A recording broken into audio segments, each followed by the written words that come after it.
I really seriously thought about not doing the show because I was very worried about my managers at Ford if they were going to be mad at me for, The Hot Wheels. being away. Yeah. I thought you meant this show. Oh no, sorry. No.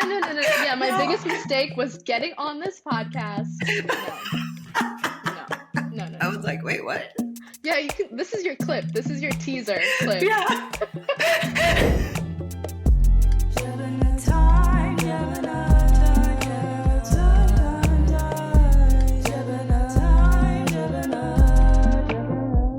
Assalamu alaikum, everyone. Welcome back to season 2, Jebena Time مع دكتورة سلمى الفكي. شكرا everyone for following us. وإحنا very excited to be back. بما يطلبه المشاهدون and whatnot. ليلى أنا I'm very excited إنه أقدم لكم my guest الأستاذة. Can I call you أستاذة? Oh my god, I don't know that I've earned that yet. Okay, Dalal Elsheikh. Hi everyone, salam. I'm so excited to be here. I'm so happy you agreed to come because I saw what you do and I was like, Dishnuda, what is going on here? I think that's also what my parents say. Yeah. Dalal, tell us who you are and then tell us what you do. Yeah, my name is Go ahead. Dalal Elsheikh. Born and raised in New Jersey, and I am an automotive designer.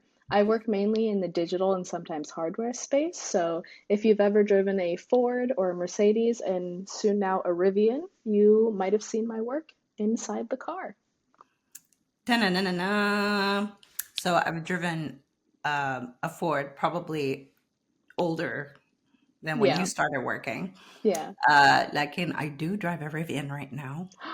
My I favorite. love that. I love my Rivian.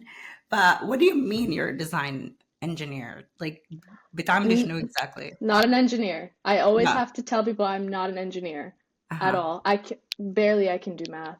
And so I do product design, which means that I work a lot on the interfaces and the digital experience that's inside the car. So your navigation, how you get to your music, what it looks like when the car turns on, turns off, sometimes even the drive modes, how it feels to switch between sport mode, comfort mode, eco mode, etc. That's the stuff that I work on. But now at Rivian, because they are an off-roading kind of adventure vehicle, it also includes things like camping and launch mode and all of these like fun bells and whistles. Yes. Yes, I was very ambitious when I ordered it. Do you go camping? No. You have to take it camping. You have to take it off-road. Inshallah. So this is what happened. Okay. When I ordered the Rivian, it was in anticipation of becoming an empty nester. Uh-huh. So I decided once I'm an empty nester, I'm going to do all the adventures. Yeah. But then I ended up getting married instead. So. Oh. Isn't that how it always happens? Yeah, The but men, they ruin the plans. No, you know what? Maybe we'll go off-roading maybe one of these days. So Okay, but do you at least use the truck bed? Do you put things in the truck all bed? the time. Okay, All the good. time. At least you have Yes. use for the truck, yeah. I use the truck bed. Okay. I use the gear tunnel. That's my favorite. What do you use the gear tunnel for? I use it for my cats when we're traveling. Wait, do you put the cats in there? Yeah, I open the little window in the back Uh-huh. and then the cats are in there and I put their kitty litter like when I'm Oh. going on a road trip. Wait, that's so smart. Yeah, so the That's cat, so smart. yeah, and they can come in and go and stuff like that. So Oh, I love that. That is so smart. I've never heard of someone doing that. I love that. innovation and it's Yeah. Yes. Sudanese style. But That's anyway, perfect. let's talk more about you. That's why Okay. you're here, okay? طيب يا دلال. So how do you get into this field? Yeah, I tell people that I got into it the very boring way, which is that I just went to school for it. So if you've ever heard of a school called Art Center College of Design, which I know it sounds like a fake name for a school, but it's actually a very prestigious institution. If you're going for transportation design, I think that's their whole bread and butter is especially their undergrad transportation design. They like make car designers like it's their job. And I went to the graduate program. So I did industrial design as an undergraduate at NJIT, New Jersey Institute of Technology. When I did that, my parents definitely thought I was studying industrial engineering. So they were like, what is this drawing that you're doing? What do you mean that's your homework? But that's like, thank God, because that was the one way that Sudani parents are going to let you go and do like a creative pursuit. But I graduated as an industrial designer. Had a pretty hard time finding work in New York and New Jersey because there's not that many opportunities for industrial designers. I think it's the same today. It's really hard to find a career that's going to let you like draw physical products. Then decided to go to grad school because I had always loved cars. I always thought they were one of my favorite and the most beautiful looking products. Actually, cars and footwear, sneakers. And my dad, which I think a lot of people can relate, especially in the US, did medical transportation, which is like what all the Sudani dads in New Jersey Like do. the job? Yeah, Oh, like okay. owned a medical transportation company. All the Sudanis, I don't know if it's the same in Florida, all the Sudani fathers in New Jersey own medical transportation companies. So I was always around cars, not like anything cool, like, they were like minivans and stuff, but I was always watching him like tinker with cars, fix things. He did a lot of that stuff on his own. And I loved building and more than building, I loved taking things apart. And I loved cars. So I went to Art Center to get my master's degree in transportation.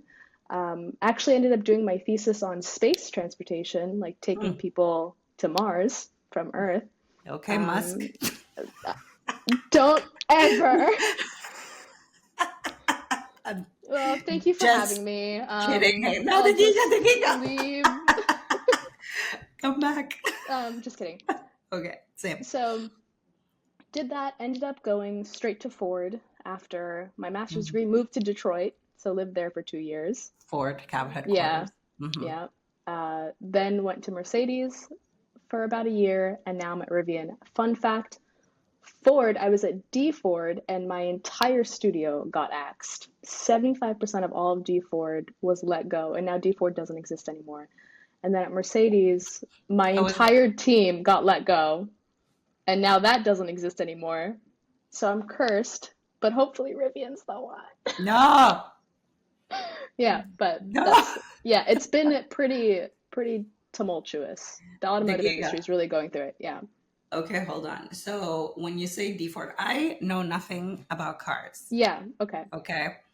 So are you talking about a specific model that was Oh, discontinued? sorry. That's a very good question. Uh-huh. There's the Ford. A lot of automotive studios will have, this is our main company, and we do these production models, and they are going to come out in the next 5 years. And then there's a smaller studio that's also part of the company that does all of their future and advanced concepts.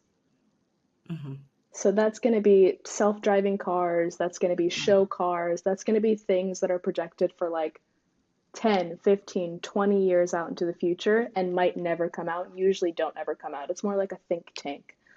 So that's what D Ford was. And we were all over the world. We were in Detroit, we were here in Palo Alto, we were in London and Brazil and Australia. And actually, I joined as an advanced autonomous vehicle designer. So we were working on fully autonomous self-driving cars.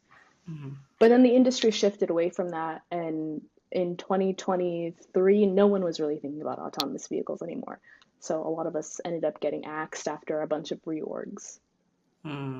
It was a very similar thing at Mercedes where I was on the advanced user experience design. Mercedes already doesn't have much design in the US.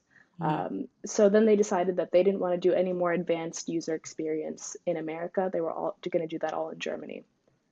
So they got rid of our team and the Seattle team. Okay. Very nice. Yeah. Yeah, so I guess, I don't know, I wonder if they stopped making or thinking about the self-driving cars after all the stories that came out. I mean, I Maybe. think they're thinking about them less and less. I think it's a matter of like just the amount of money companies didn't really have to support those initiatives anymore. and the smaller teams that they were working with. Like you might not have heard of Argo, which was a huge self-driving car company that we were partnered with at Ford, and they got completely shut down. Very recently, a company here called Cruise, which was working with GM, they had self-driving cars already on the road, and they had been working on this for 8 years. A few months ago, they axed 80% of the entire company. So I don't know. Okay. It's automotive since like 2021, since COVID has really been up and Oh, down. Tech as well. So yeah. Okay. yeah. All right. Well, I don't know. Like, is this why you have a side hustle? You know, part Tell of the us side, about it. okay, the side, do you mean like the Hot Wheels stuff? Yeah, Or like, like, tell us about what you're doing on the side. yeah, so I did a show called Hot Wheels Ultimate Challenge for Hmm. NBC. That stuff kind of came to me. Alhamdulillah, I'm very lucky to say that that's not something I ever intended to do. It was just brought to me when I was in grad school and doing my design work. I loved just posting my sketches and the things that I was working on Instagram. And I was living in Los Angeles, which has such a big car community. I was Hmm. going to car events every weekend, just like showing up to a parking lot and looking at, Cars. people's cars, yeah, and posting about that on Instagram. And slowly, some smaller studios in the area started noticing that I was always at these events. And as a Sudanese woman with like big curly hair at a car You show, you stand out. stick out. Yeah, You you stick out like a stand sore out. thumb. So Yeah. people start noticing, oh, I'm seeing this girl a lot. So I got reached out to by someone who's now a friend over at a company called Race Service, and they are a Hmm. creative agency in Los Angeles. And they wanted me to come out and just check out their space, really with no intention of working or collaborating or really anything, just like getting to know, other creatives in the community. Then when I got there, they were like, actually, you seem really cool. Would you like to drive our Aston Martin? And I was like, you don't know me, but you're gonna put me behind the wheel of this like very powerful SUV? Sure. So we did that. We took some photos and they were like, you know what? We want you to come back. Let's do this again with a different car. Did that. Then they asked me again to come back to do a Hot Wheels campaign because they work with Hot Wheels a ton. And that just kind of snowballed and I got to know the Hot Wheels people. And then, so something about me is I am very easily scammable, okay? Like, you send me a phishing email, I'm gonna be like, Yeah. no, that's real. So, how So many Nigerian millionaires did you inherit? actually, we're gonna have to go on a tangent real quick before I finish this Hot Okay. Wheels story. I was interning for a startup in Los Angeles, like Uh-huh. still in grad school, fresh, didn't know anything, okay? Uh-huh. Robotics, like startup. Hmm. My first day as an intern, I get a text or an email, I can't remember. Yeah, it was an email to my work email from the CEO. It was like, hey, I need you to go and get these Apple gift cards for my client meeting. I was like, I'm on my way, boss. I went to the CVS.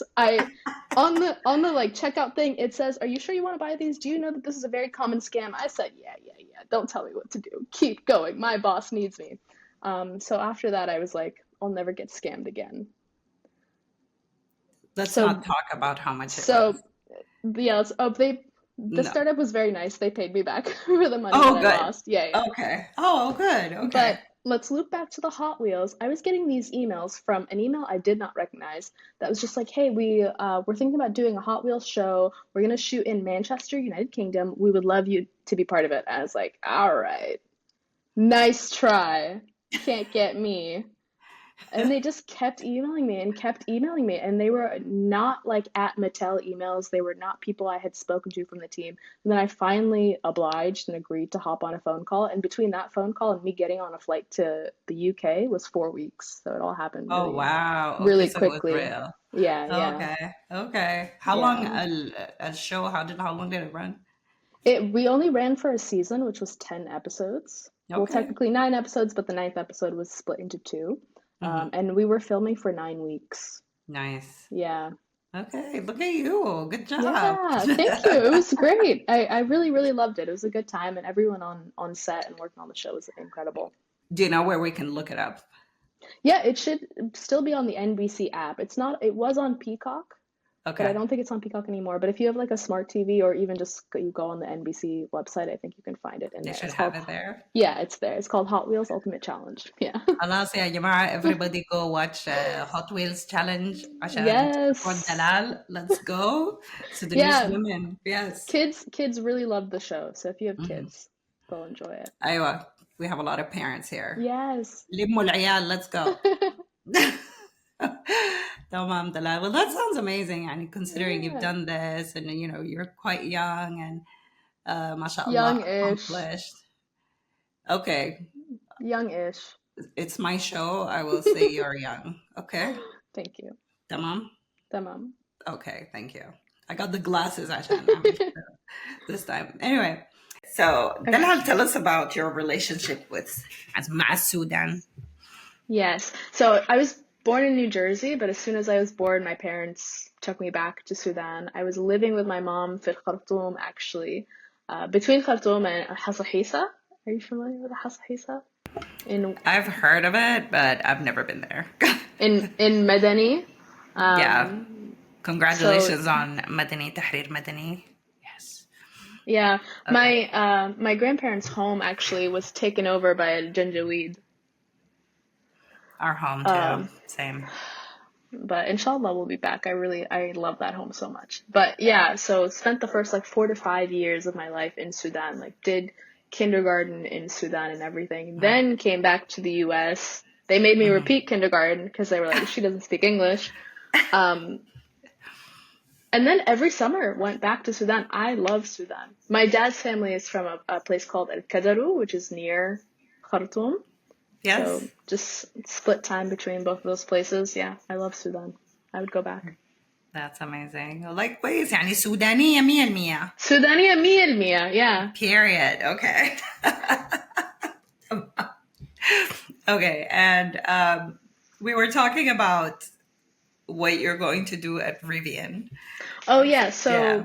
you mentioned you've seen the Halloween modes Right. and So like the Christmas modes and everything. let's tell people what we're talking about.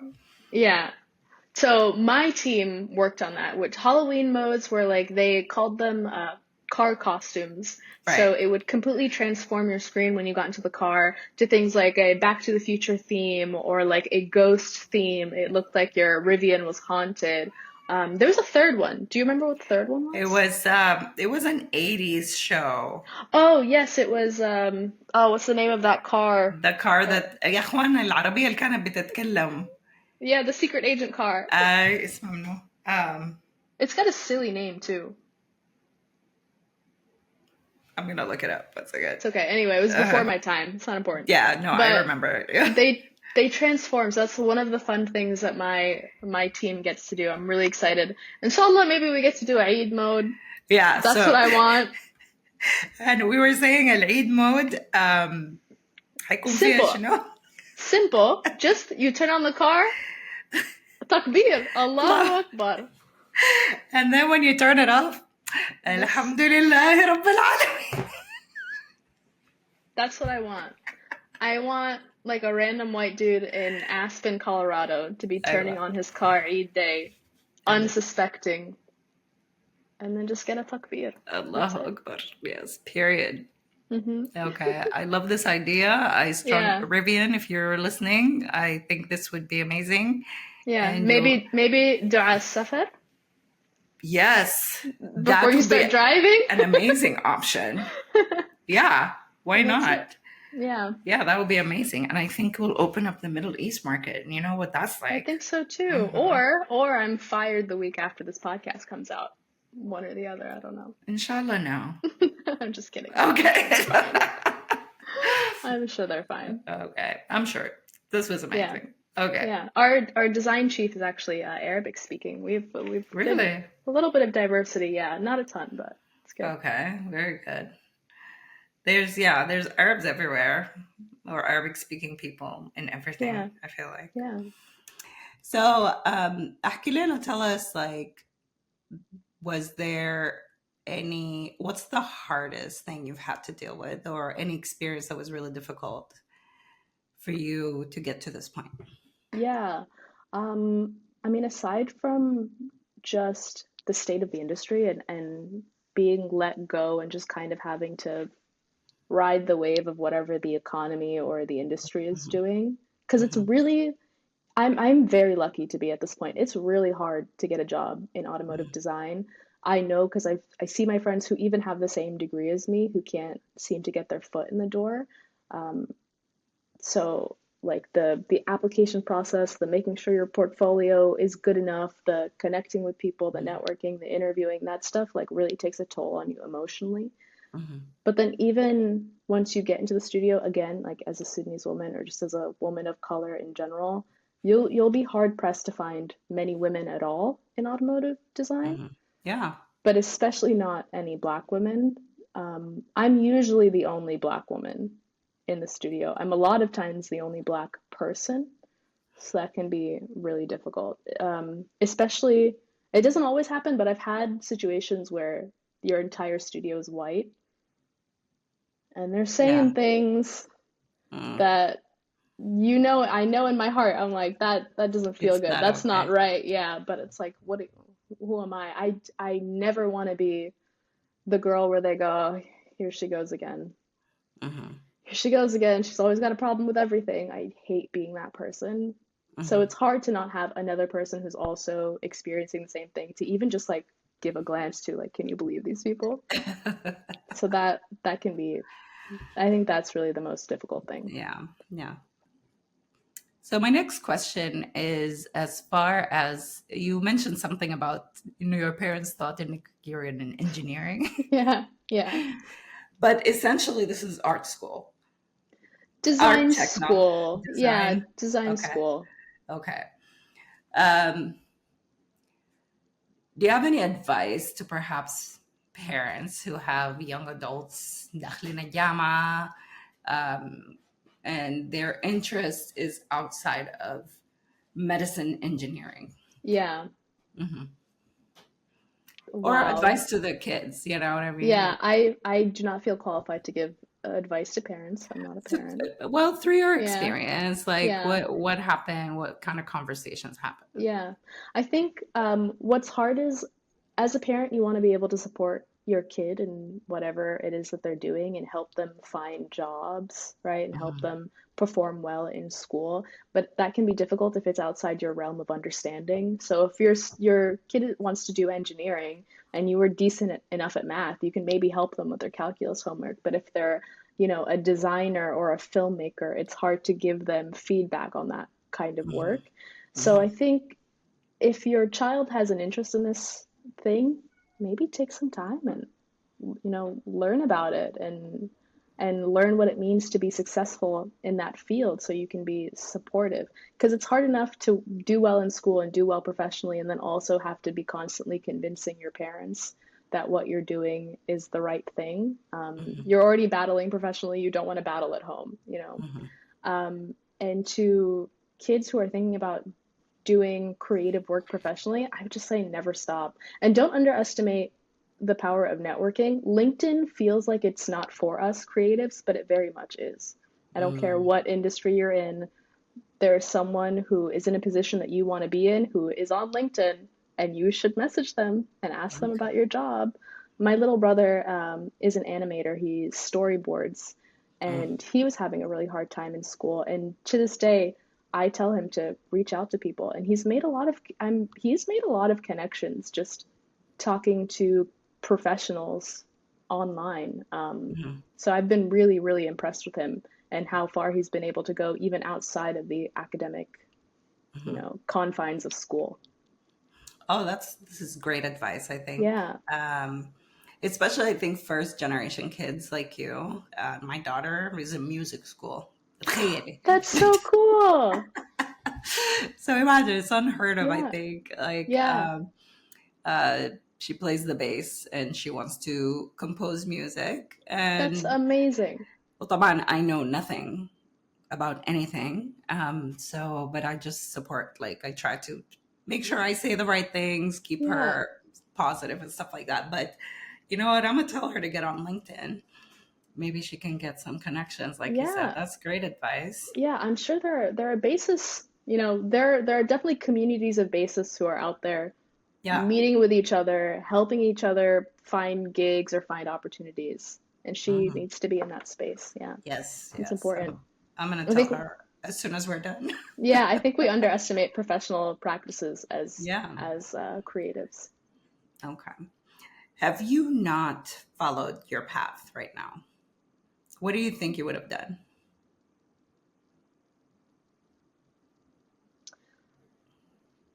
I probably would have done computer science because that's what my dad really wanted me to do. Okay.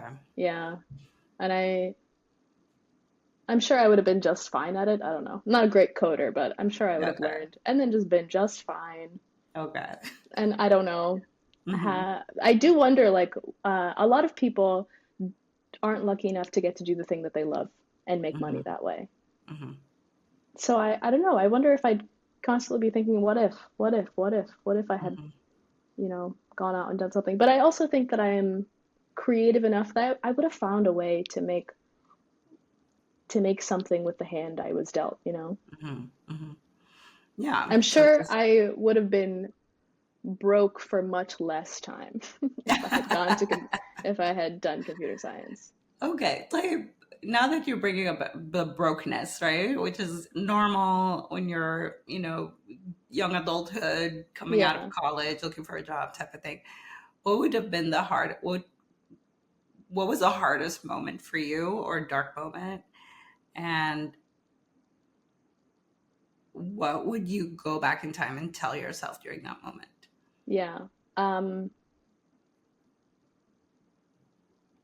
Hardest time probably had to have been in grad school. I mean, I living off student loans. Even now, when I log into my Nelnet account and I see that six-figure loan, like Oh wow. Hmm. that's rough. But education in the U.S. is so expensive. Hmm. And at the time, I was constantly telling myself that it was worth it, and to an extent, it has been worth it. One of the main reasons I went to Art Center is because the school is so well connected. My Hmm. undergrad, I'm very happy to have gone there. I made some of my closest relationships there. It taught me a lot, but it's not a school that was well connected. Hmm.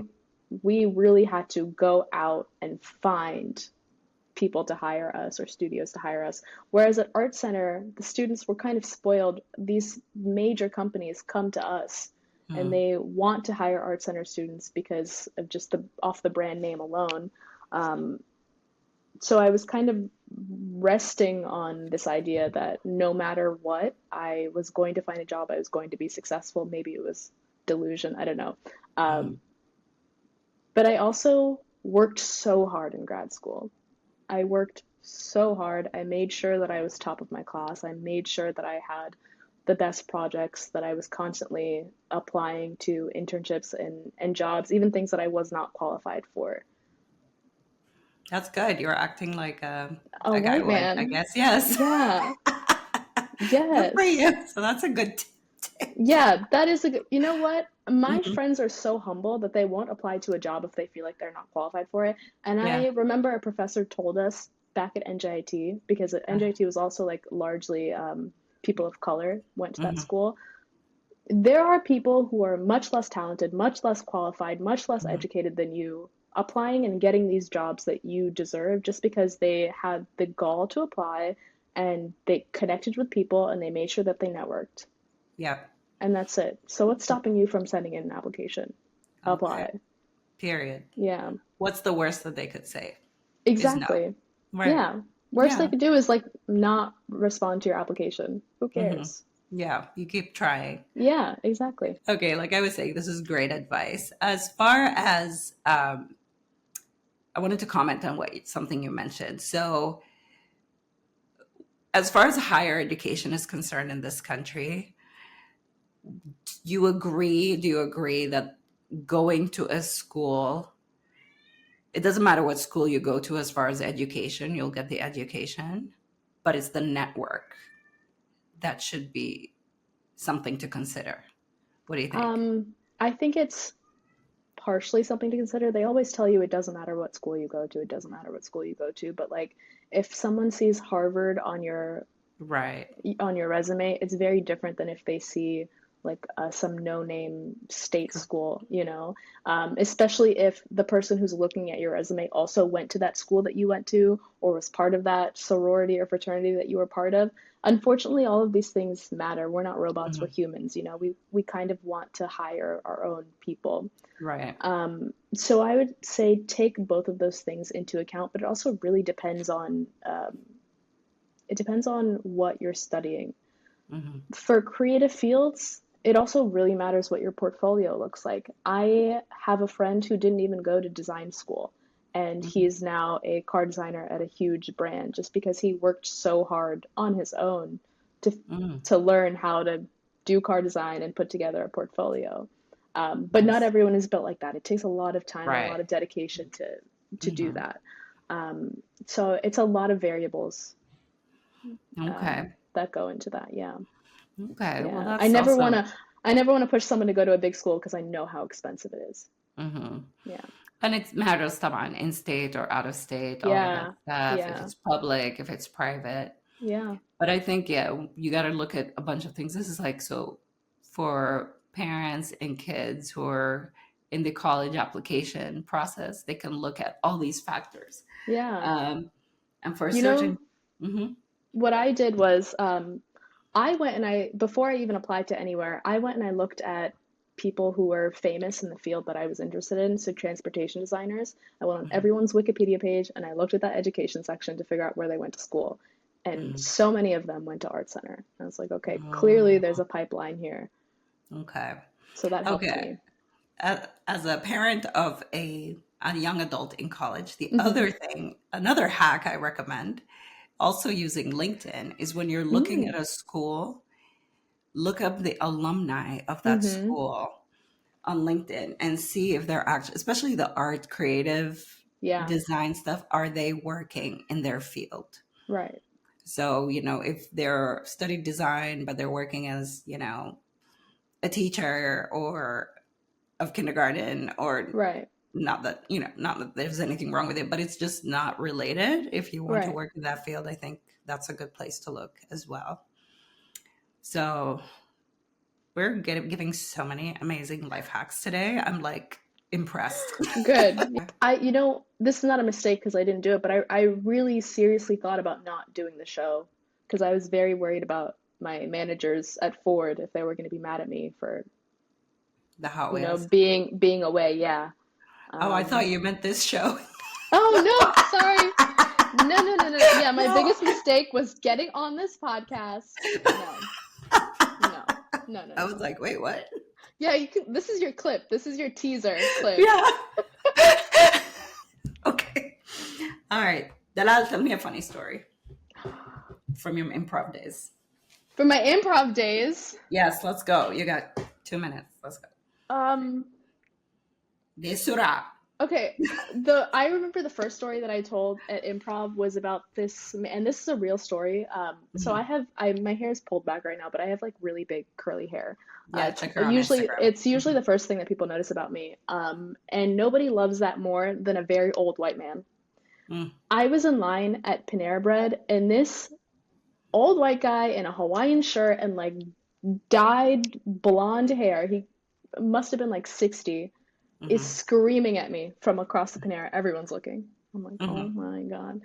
He's like, oh my God, your hair. And I was like, okay, thanks. I must have been like 21 or 20 at the time with like my friends who are both wearing hijabs. So I'm like, obviously he's talking to me. And he was like, I just love your hair. I was like, okay, thank you. He was like, don't thank me, thank your mama. I was like, please, I need this to be over. I would like to die. And he was like, you know who you look like? You look like my ex-girlfriend. I was like, I hate this. Shows me a picture of a woman I look nothing like. That's weird. Yeah, there are like other black women sitting at the table next to him also looking and just going like, oh my God, I feel so bad. And I was like, yeah, this is awful. Then he told me that I look like Kelly Clarkson. I was like, I just want to get my sandwich and leave. I see it. A lot of people tell me I look like I Kelly see Clarkson. it a little bit. Yeah, I do see it. Yes. But can you sing like Kelly Clarkson? No, ma'am. Besudani. I definitely no. Definitely not. Okay. All right, we're gonna give it a try in a minute. Okay. No, Okay. All right. So okay, Dalal, I won't embarrass you, or will I? Who knows? you Anyway, will. no, I won't. I won't. Okay. So listen. So last thing before we play our game, what's the number one advice you would give to someone who wants to accomplish their goals and dreams? Planning. I think planning is the most important part. Hmm. I'm a big planner. I'm a big list maker. In the same way that I went and I looked up all those people on Wikipedia to figure out where they got their education, they to me were my North Star. A lot of them were like directors or leaders at these studios. And I Hmm. was like, how do I reverse engineer this career trajectory to figure out how I'll get there? I'll do it with people's LinkedIns too, because they'll Hmm. be at a company and then I like to see like the path, the previous companies and how long it took them to get there and how many years they have in the industry and what school they went to. I think all of that's really important. So planning. Hmm. How much time are you going to spend at each milestone? How much time are you going to spend building your portfolio? What does your portfolio need to look like? Um, I guess that's very design or creative specific, but just planning Yeah. and connecting with people, Hmm. especially if you're young and you're a student. When you get to a more professional position, people don't love to respond to you because you're kind of like a threat. You're basically their competition in that industry. But when you're a student, people love to respond to students. People love to be helpful. Mm. So do not be Wait. scared to reach out. And not wait. Yeah, don't wait. Why are you waiting? And think like a white man. Yes. Yes. Have the You're audacity. okay. You heard it here first, folks. Hmm. Actually, it's not first, but you heard it here. There you go. Okay. Tamam. So, are you ready for our game? No. It's coming. Okay. All right, here we go. So, I have these little, I don't know if I should make new ones because it's season 2, but I don't know. These work. Okay. Pick a number. I will ask you a question. 3. 3. Do you have a favorite Sudanese artist song or anything like that?